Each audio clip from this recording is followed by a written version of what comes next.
بسم الله الرحمن الرحيم. تبارك الذي بيده الملك وهو على كل شيء قدير الذي خلق الموت والحياة ليبلوكم أيكم أحسن عملا وهو العزيز الغفور الذي خلق 7 سماوات طباقا ما ترى في خلق الرحمن من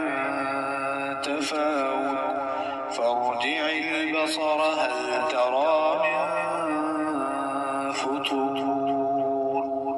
ثم ارجع البصر كرتين ينقلب إليك البصر خاسئا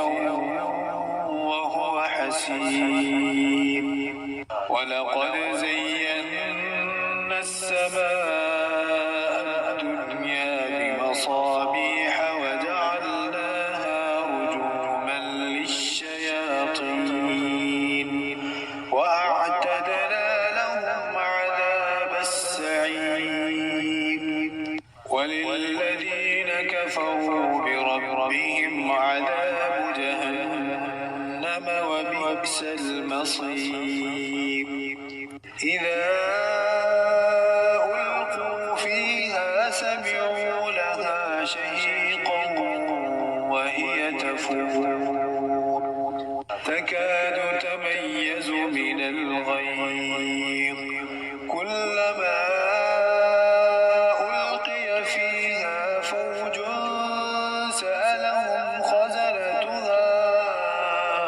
ألم يأتكم نذير قالوا بلى قد جاءنا نذير فكذبنا وقلنا ما نزل الله من شيء إن أنتم إلا في ضلال كبير وقالوا لو كنا نسمع أو نعقل ما كنا في أصحاب السعير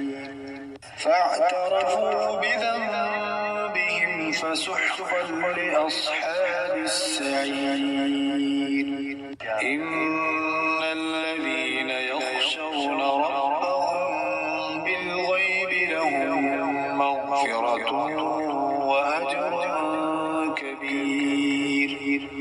وأسروا قولكم أو اجهروا به إنه عليم بذات الصدور ألا يعلم من خلق وهو اللطيف الخبير هو الذي جعل لكم الأرض ذلولا فامشوا في مناكبها وكلوا من رزقه وإليه النشور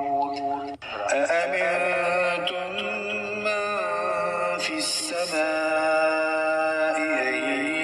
يخسف بكم الأرض فإذا هي تمور أم أمنتم من في السماء أن يرسل عليكم حاصبا فستعلمون كيف نذير ولقد كذب الذين من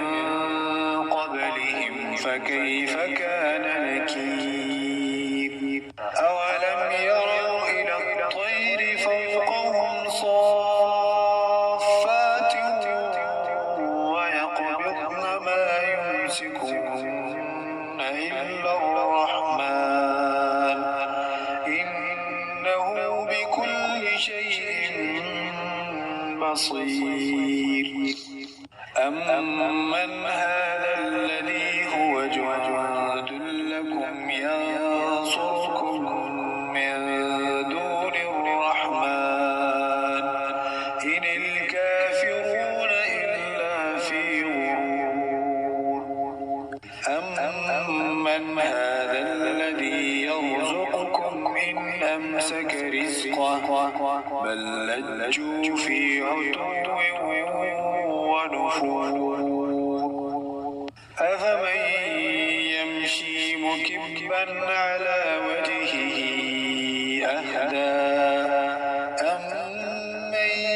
يمشي سويا على صراط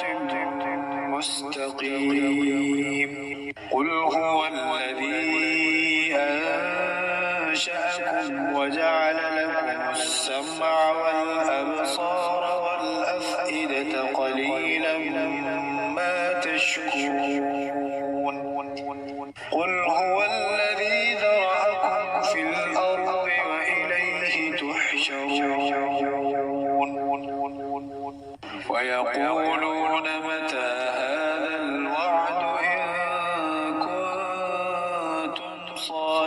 صادقين قل إنما العلم عند الله وإنما أنا نذير مبين فلما رأوه زلفة سيئت وجوه الذين كفروا وقيل هذا الذي كنتم به تدعون قل أرأيتم إن أهلكني الله ومن معي أو رحمنا فمن يجير الكافرين من عذاب أليم قل هو الرحمن آمنا به وعليه توكلنا فستعلمون